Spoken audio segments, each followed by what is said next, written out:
নিজভাবে ভ্রমণ করেছিলেন এবং কিছু কাজ করেছিলেন, সেই কাজটি মূল হয়ে গেছে। এই কাজ আমাদের যানজটের একটি সমস্যা আমাদের বগুড়া শহর এখন যানজটের শহর।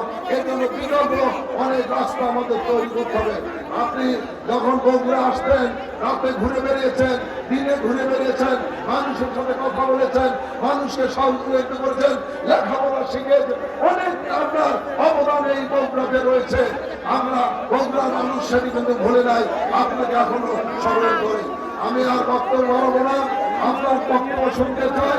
আমি আবারও আপনাকে বগুড়াবাসীর পক্ষ থেকে, সকলের পক্ষ থেকে, বগুড়া জেলার পক্ষ থেকে আপনাকে আন্তরিক কৃতজ্ঞতা জানাচ্ছি।